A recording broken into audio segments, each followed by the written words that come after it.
The dairy industry is critically important to the agricultural sector of the province of Ontario.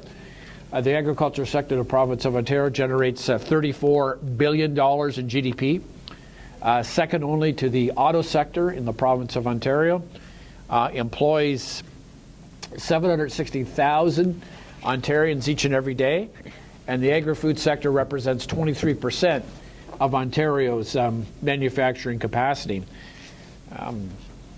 Supply management, though all the entities that are represented here today don't have supply management, but uniquely to Canada, supply managed system that was brought into Canada in the 1960s. The late Eugene Whelan, who was the federal minister of agriculture at that time in the cabinet of the Honourable Pierre Trudeau. The late Bill Stewart, who was the agriculture minister of the province of Ontario. They came together to put in place the supply managed system, something that Ontario, we continue to support. We believe in supply management. Supply management yesterday, supply management today, supply management tomorrow. Supply managed allows us to make sure that our farmers get an adequate return on their investment, and continues to provide consumers in the province of Ontario with top quality products. My riding is Peterborough. Right next door to me is Kawartha Dairy, and I can assure you that I consume Kawartha Dairy products each and every day. If you get into my part of the province, I recommend their maple walnut ice cream, second to none. In fact, in the Leal household, I have to patrol the refrigerator to make sure other members of the Leal family don't poach on Dad's favorite ice cream. One of the things, of course, that continues to be important about our supply managed sector is innovation. And more and more in the 21st century, we're seeing our supply managed system to be flexible in terms of looking at new opportunities within that sector. We are concerned. I'd be less than honest. As Canada enters into, we recently signed a deal with the European Union, and there's ongoing negotiations with the Trans-Pacific group. It's no secret that some of the players in the Trans-Pacific group, namely Australia and New Zealand, would like to see us give up our supply managed system. But Ontario will be relentless to any federal government that wants to trade away our supply managed system. Covers dairy, covers eggs, it covers poultry. It has been the great success story of Ontario and of Canada. So with those introductory remarks, I'd be pleased to field some questions. So, Mr. Minister, you announced, or the ministry announced, an Agri-Food Growth Steering Committee? That's right. Premier Wynne has provided a challenge to the agri-food sector in the province of Ontario. 120,000 new jobs by 2020. That growth committee is being headed up by my deputy, Dr. Deb Stark, a outstanding individual, long-time veteran of the Ontario Public Service. She's a veterinarian by profession, brings a great expertise and insight as my deputy minister. But my question, sorry, is that you've got lots of qualified individuals on that committee, but the only thing that remotely approaches sort of representation for supply management is a poultry guy. And so I'm wondering, you've got Amy Cronin, who would represent sort of the protein livestock folks. She's a pork producer. Yes. I would be intrigued about your response to that. Well, certainly, we need a representative that represents all the supply managed sectors of the Ontario agricultural economy. When they speak, the essential components of supply management for dairy, for poultry, for eggs are fundamentally the same in terms of bringing orderly marketing, return for investment, and make sure that the consumers in Ontario get a fair price for their products. So in terms of actual, looking at the economy and ways that you can grow sort of the dairy end of things, which is, I think, probably arguably larger than poultry. No offense to poultry, but we're here at a dairy event. But I can assure you. Will it be I can assure you that the dairy industry is well represented on the growth committee because of views that we'll put forward in terms of all the broad elements of Ontario's agricultural sector. So what do you see it doing to contribute its fair share of the new jobs? Well, we want to make sure we see the supply managed sector as being fundamental for us to hit our target of 120,000 new jobs by 2020. Over the next number of months, we'll be having a series of meetings. This is a real working group. People are rolling up their sleeves when we meet, and we'll have a very detailed report at the next Agri-Food Summit hosted by the Premier next fall. You mentioned at DFO's annual meeting that you are working with Quebec's counterparts. My colleague, the Honourable Pierre Paraday. Yes, on compensation for dairy farmers in light of the CETA deal. Can you just tell me what you're working on? Well, my colleague Pierre Paraday, along with his officials at his Ministry of Agriculture, Food and Fisheries in the province of Quebec, my officials within my ministry, and out consulting with the industry. Just last Thursday, I was on an extensive farm tour in eastern Ontario. I traveled to Brockville, basically, then worked back towards Peterborough. An opportunity for me to chat with dairy farmers, young farmers who want to get into the dairy sector, and established farmers. And one thing I reassured them, many of them are linked to cheese producers in eastern Ontario, that we want to make sure if there's any injury as a result of the EU trade deal, particularly to our cheese sector, that Ontario and Quebec will be working in unison to make sure that our sector, particularly the cheese sector, is fully compensated.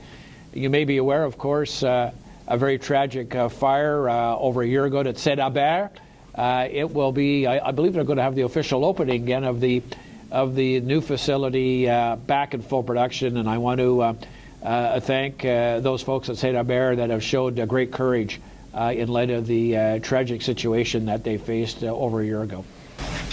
Victor, I want to ask you a question about, I guess, your 120,000 jobs, 2020, and basically around extension and the government's commitment to extension. We've seen some high-profile retirements in the agricultural extension sort of ranks in Ontario in the last couple of weeks. Peter Johnson, longtime wheat specialist, is gone. No real announcement on how who's going to replace him. Given the fact that the economy and the commitment to growth hinges on the productivity of agriculture. Yes. What's your vision for government extension? Well, first of all, I've asked my deputy. We do have some vacancies due to retirements. Individuals that have served OMAFRA extremely well. Professionals within the Ontario Public Service are looking at ways to make sure that we fill all those positions in a timely fashion. Their expertise, their talent, their knowledge of having people in those senior positions will be absolutely crucial to meet our challenge of 120,000 new jobs by 2020. Look, one of the things I've been in public life for 30 years. This is my 30th anniversary of being elected to Peterborough City Council. And one of the things that I've noticed consistently in those 3 decades of public service, the last 12, of course, of being the MPP for Peterborough riding, the great talent that's in those public services. And one of the things that is really important, those individuals that are working in my ministry at OMAFRA would be just as successful if they were working in the private sector. That's how talented these individuals are. And it's important for me, my staff, to harness that talent in order to meet our objectives by 2020. And we know they're ambitious, but I can share with you just recently in late fall, when Premier Wynne and my colleagues, Ministers Chan and Duguid, were in China. At every stop, Chinese officials were making inquiries about how they can acquire more food growing in Ontario and food processed in Ontario.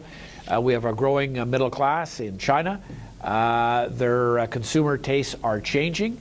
And one of the things that Canada and Ontario is renowned for is our food safety, guaranteeing the absolute best product to be put on the kitchen table.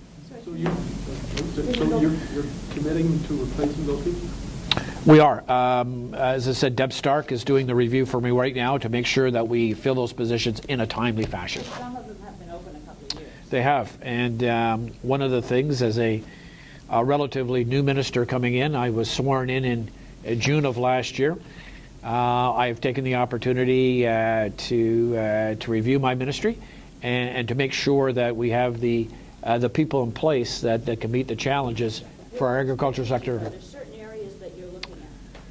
Well, a number of the positions, just to fall back to the question that was asked previously, a number of those positions are crucial in order for us to meet our challenge of 120,000 new jobs by 2020.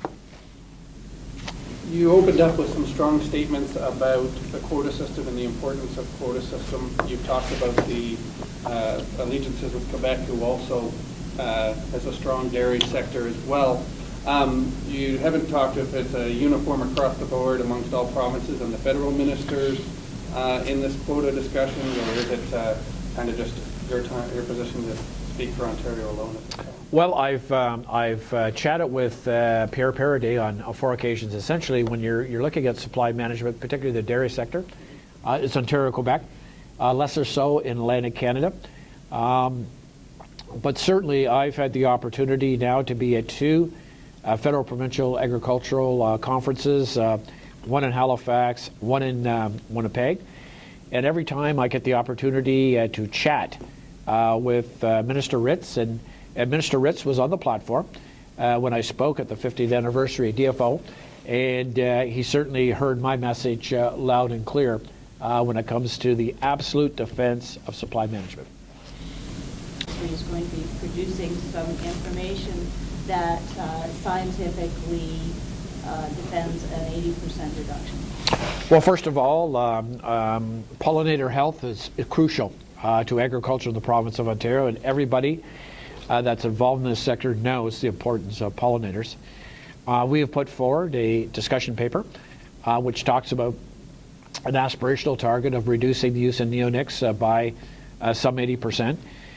We've just went through a very extensive consultation, both in a very public way at sites right across the province of Ontario, and electronically through the EBR. We're now. How much response have you had to EBR? We've had a very good response, and I want to thank all groups across Ontario that have taken advantage either to make presentations at physical sites where we had public consultations, and secondly through EBR.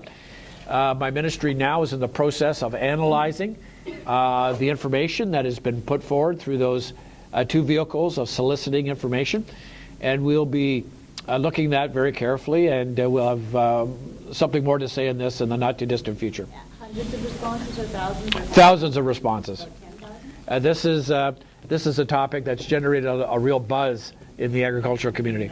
On that note, I'd just like to thank everyone for taking the time to join us here. It's on behalf of CDX. We're happy to have had this opportunity. Appreciate your participation in it.